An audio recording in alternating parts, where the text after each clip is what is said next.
anak-anak. Assalamualaikum Ibu. Waalaikumsalam. Apa kabarnya hari ini Ibu? Alhamdulillah saya baik dan sehat Bu. Senang ya berjumpa dengan Ibu hari ini. Iya, ada keperluan apa kita datang kemari? Ini Bu, kebetulan saya mendapatkan tugas Bu untuk mewawancarai beberapa kepala sekolah terkait dengan praktik pengambilan keputusan. Bolehkah saya mengajukan beberapa pertanyaan sama Ibu? Silakan Bu. Iya. Nah, selama Ibu menjadi kepala sekolah, adakah satu masalah yang Ibu hadapi sebagai pemimpin di mana masalah itu menimbulkan dilema dalam penyelesaiannya? Jika ada, boleh tidak Bu? Mau Ibu menceritakan kepada saya beserta cara penyelesaiannya, Bu? Iya, Bu. Jadi,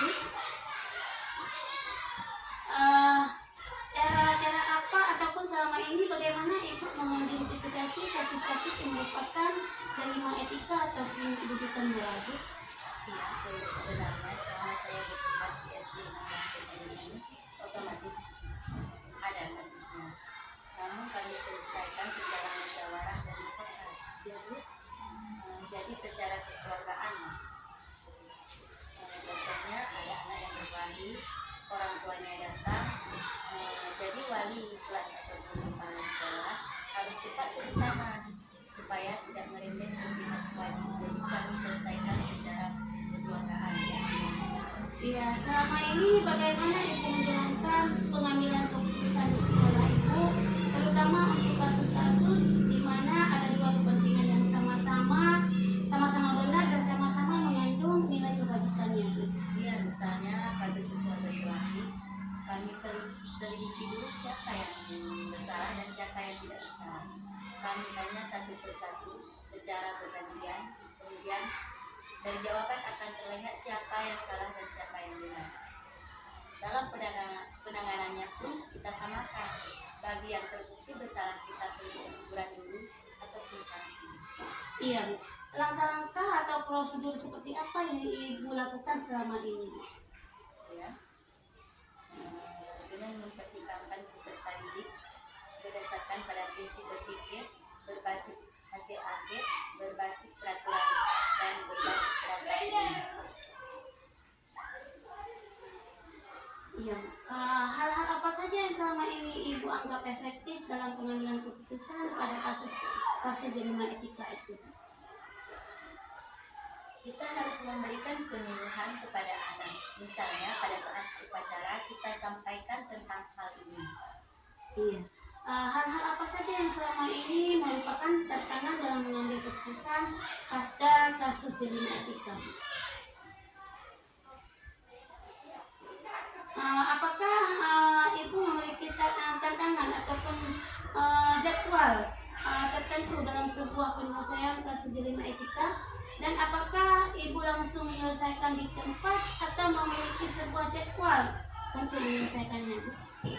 Sebenarnya jika ada masalah harus kita selesaikan dengan segera dan jangan kita tunda-tundakan, nanti akan berlangsung efek bahaya.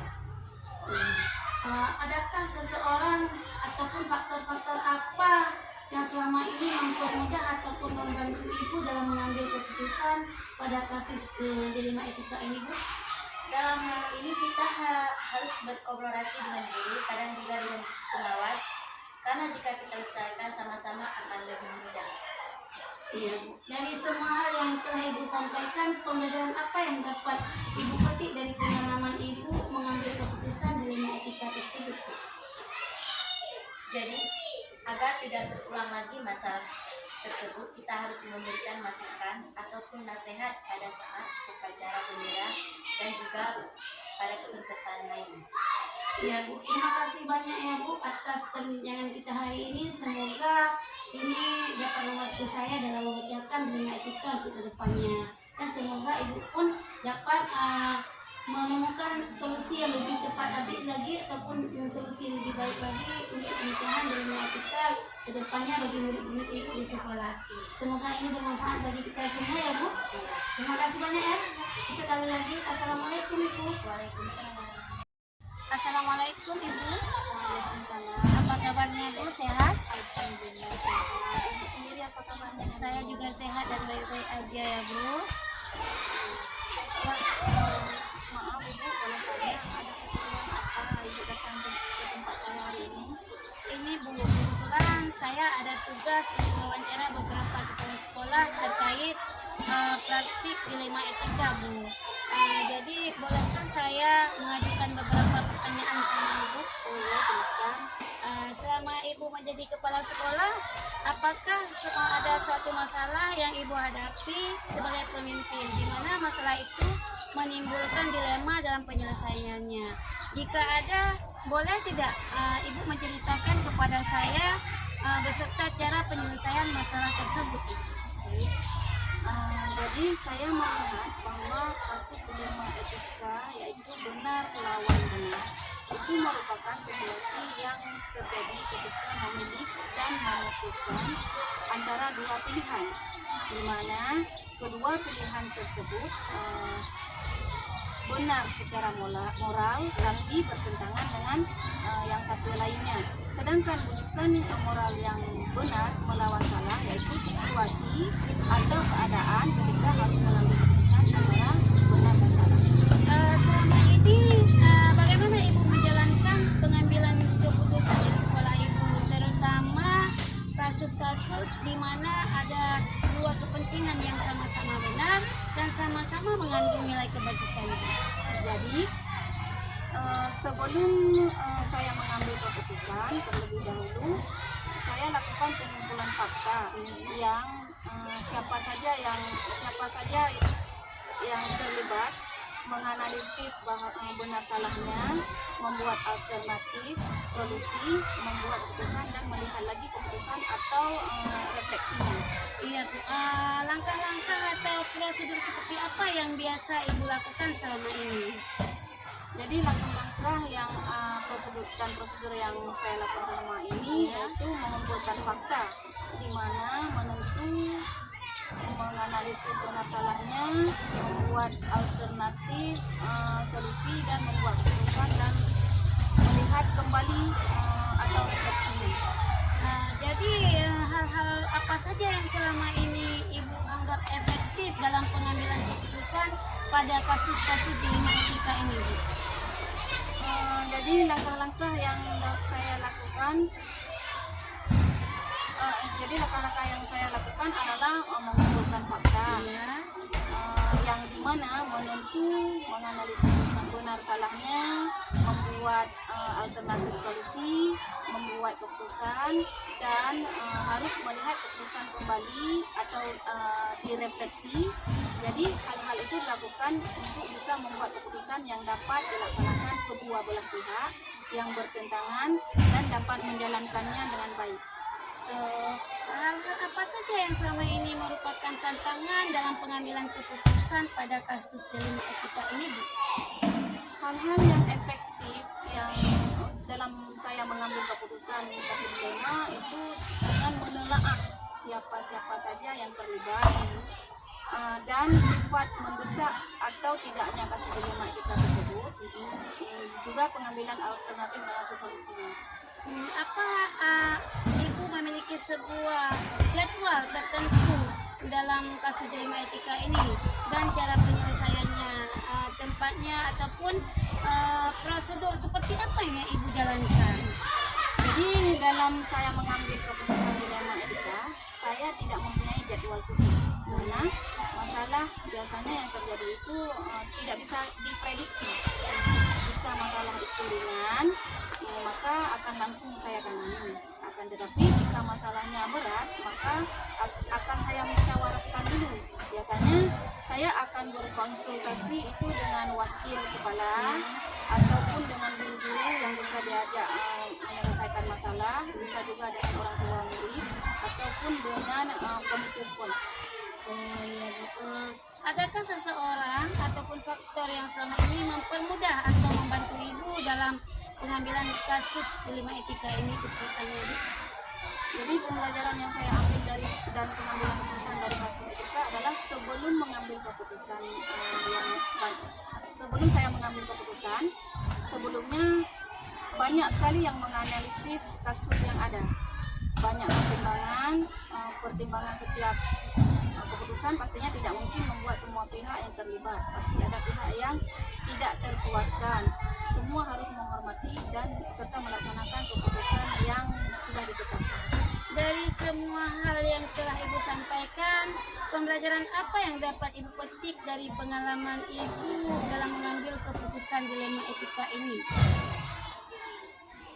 Jadi intinya kita harus selalu membangun jaringan komunikasi dengan baik dengan banyak pihak. Kita juga harus membangun rasa empati kepada orang yang bekerja sama dengan kita. Iya. Terima kasih banyak ya Bu atas solusi pemudahan dari masalah dilema etika ini. Saya sangat senang bisa berbincang-bincang hari ini dengan Ibu ya. Iya, sama-sama. Sekali lagi Bu, terima kasih banyak. Sama-sama. Assalamualaikum.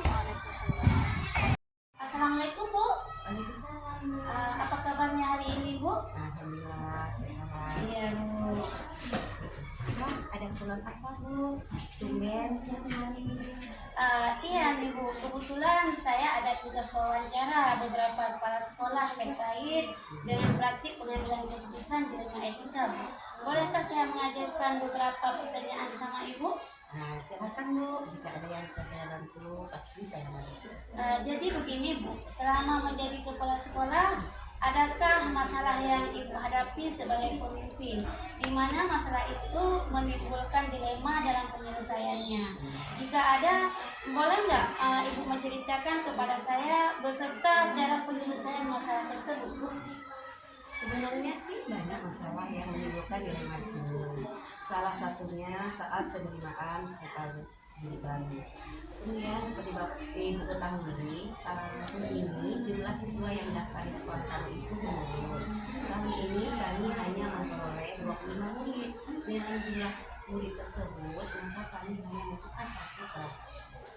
Padahal Ibu tahu sendiri, kami mempunyai 14 murid. Dengan demikian terjadi juga dalam hidup pada tahun ini. Padahal sebagian guru kami sudah bersosialisasi. Jadi saya bingung antara akan memberhentikan guru tersebut yang bersosialisasi atau memperhatikan mereka.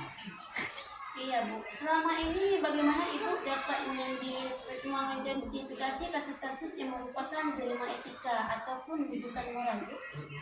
Biasanya sih saya lihat dulu kasusnya ya Bu. Jika kasus ini berhubungan dengan ranah hukum, berarti itu bukan moral. Tetapi jika tidak berhubungan dengan ranah hukum, itu adalah dilema etika. Apabila jika dampaknya memang benar di satu sisi dan di sisi yang lainnya, jadi sudah bisa dipastikan itu adalah dilema etika. Iya Bu, selama ini bagaimana Ibu menjalankan keputusan di sekolah Ibu, terutama untuk kasus-kasus di mana ada dua kepentingan yang sama-sama benar atau sama-sama mengandung nilai-nilai kebajikan?